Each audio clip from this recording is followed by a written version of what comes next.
This time on Engine Masters, 19 air cleaner combinations, 1 engine, some tableware, a handful of winners, and some hideous losers.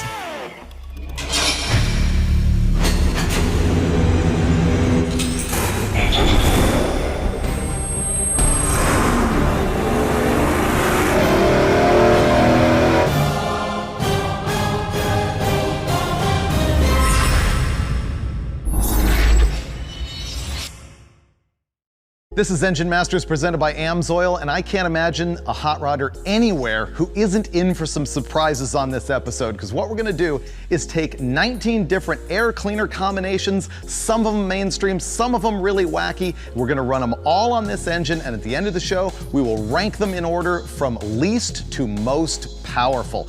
Now, this is an example where the old cliche is absolutely true. An engine is nothing but an air pump. And so what we're gonna be measuring is really the restriction of inlet flow and how that affects performance. The engine that we're doing that with is a 489 cubic inch big block Chevy. All you really need to know is that it makes 760 horsepower. So it's a big air pump. The reason that I wanted to use something that gnarly is so that we could actually tax some of these air filters and make them hit their capacity.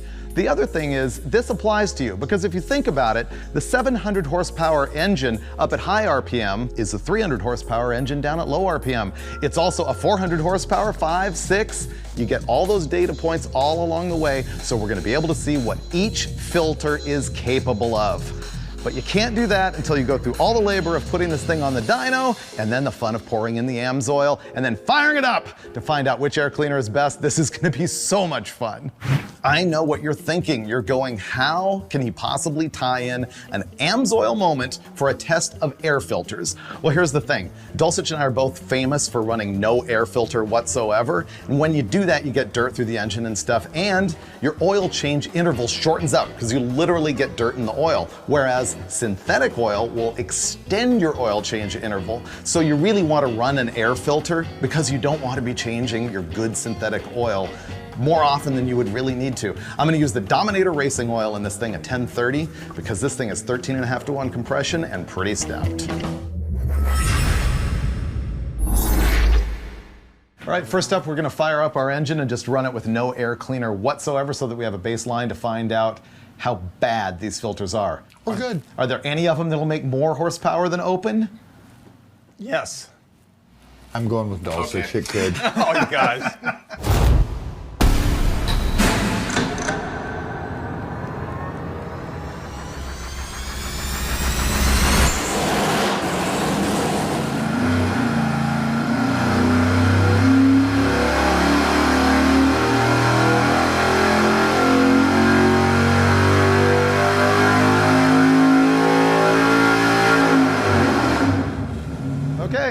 So it looks like this thing's making exactly the numbers that we expected from when we were tuning it up. So this is a solid baseline. And it says 752 horsepower and 625.3 pound-feet of torque. Look at that torque curve, super flat. Wave tuning. It's got one torque peak, drops a little bit, and comes back into the next one. That means it's happy. Now we're gonna go in and throw all those air cleaners on. I think we're not gonna tune the carburetor with every air cleaner, no matter how restrictive it is. Unless you want to be here next week. Right, because not only is it gonna take forever, but I think it'll still show a comparative analysis of which one is bad, which one is good. But the question is, if it's restricting airflow, will it slow down the air through the carburetor and pull less fuel anyway? To a point, but at some point it's kind of like having the choke closed if it's it's bad enough. That's true. But the other thing that people need to understand about it, though, is it may get richer, and we may see less power than you would if you leaned it back out. But the filter is still garbage. It's still restricted. Right, so it's still giving us a comparative analysis of all the filters that we're running with. It's a bolt-on choke. Yeah. Yeah, I like that. All right, so that was our baseline. Now what we're gonna do is just run into the dyno, run one of these at a time. We're gonna blast through them all and give you all of the results at the end. This is gonna be good. How much power will each one kill? We're starting off with a dual snorkel with one snorkel taped off. Wow! Wow! Wow! I thought the 8-inch round one was gonna kill 80. This just killed 100. That's amazing. That killed 100 horsepower. What happens when we untape that second snorkel?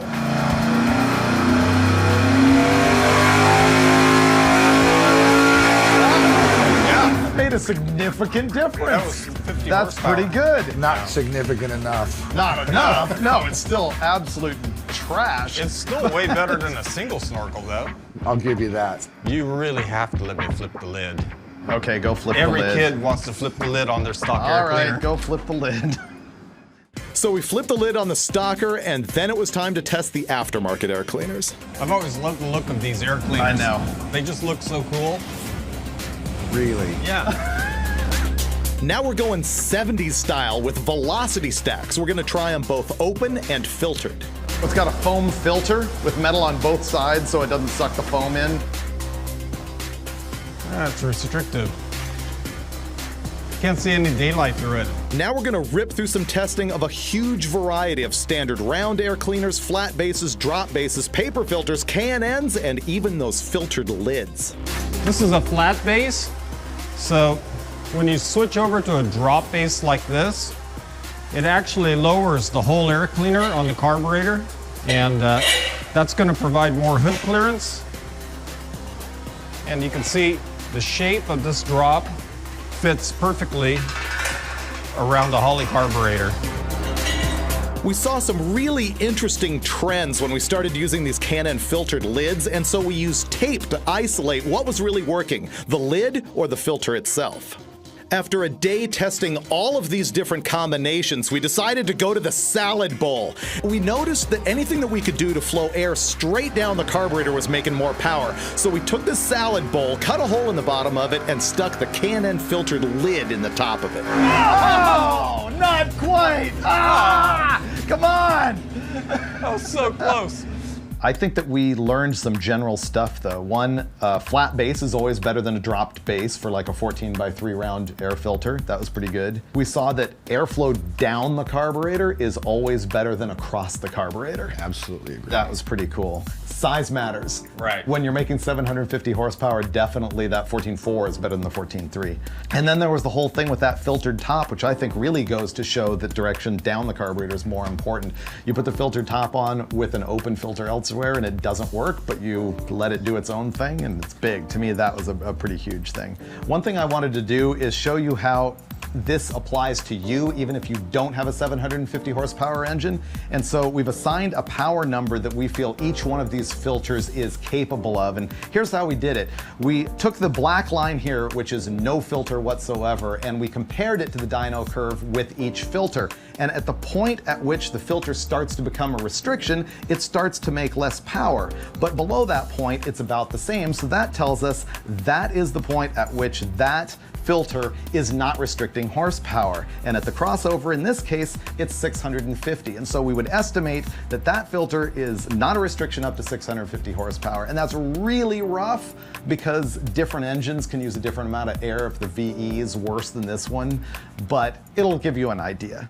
Okay, Dulcich, ready to rank them? Take them from the top. Oh man, I'm gonna take it from the bottom. Okay. Worst to best. Number 19. Killing 145 horsepower, the 6.5 by 2.5 little dinky guy. We figured that thing's worth maybe only 300 horsepower.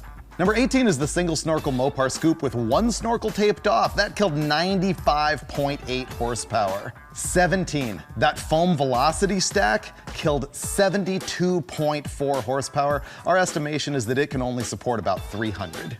The next biggest turd in 16th place is the Fly's Eye, which killed 71.1 horsepower. It probably can support 350. The dual snorkel Mopar comes in 15th place. It only killed 53.1 horsepower, as if that's okay. We think it can support maybe 390 horsepower. Next up is the 10 by 1.25, which actually surprised me in that it only killed 33.5 horsepower, but overall, you really only want to use that on about a 350 horsepower engine.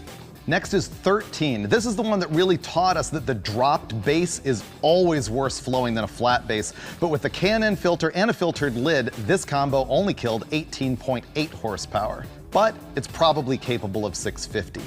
Next is the 14 by 3 with a K&N filter with a dropped base. It killed only 12.7 horsepower. Oh, we get to the Dulcich favorite, the Mopar dual snorkel with a flipped lid. Even with a paper element, this only killed 11.9 horsepower. That's pretty cool. Finally, we hit the top 10. In 10th place, The flat base 14x3 with a Fram paper filter killed 10.1 horsepower and can probably support 640. Number 9, the B&B high flow assembly with a big drop in it with a Can-N filter in it killed 8.9 horsepower. Number 8, a 14x3 round with a flat base, a Can-N filter, and the filtered lid killed 7.2 horsepower. But then in 7th place, when we put a solid lid on that same combination, it only killed 6.6. At this point, we're getting into the filters that really barely killed any power at all. They're all in the range of testing variants. They're all really good, but we're still gonna name winners. Number 6 was a mind blower. We taped off a 14x3 filter, and with the Can-N filtered lid on the top, only killed 3.5 horsepower. It was actually worse when we took the tape off. Number 5 is a flat base, a solid lid, and a taller 4-inch Can-N filter. It only killed 1.2 horsepower. In other words, nothing. Surprisingly, 4th place goes to the open combination. No air filter at all. That means the top 3 all made more power than an open filter, although only by a tiny, tiny bit. In 3rd place, the Can-N Velocity Stack added 0.9 horsepower. That's testing variants. What that tells you is it's just as good as no air filter at all.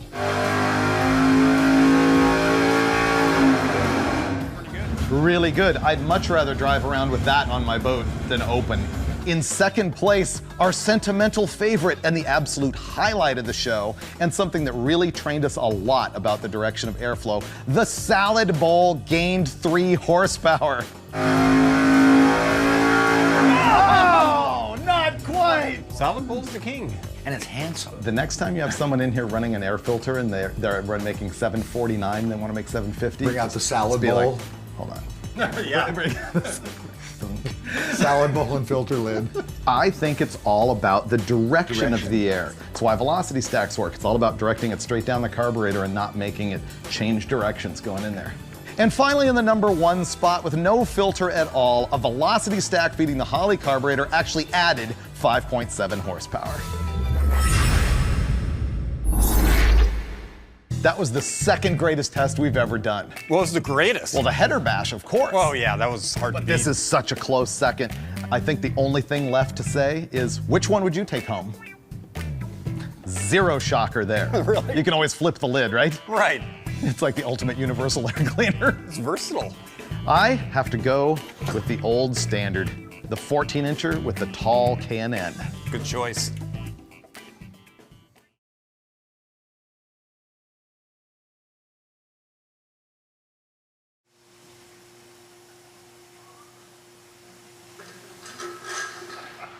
This move, right through the eye all the way to the stud.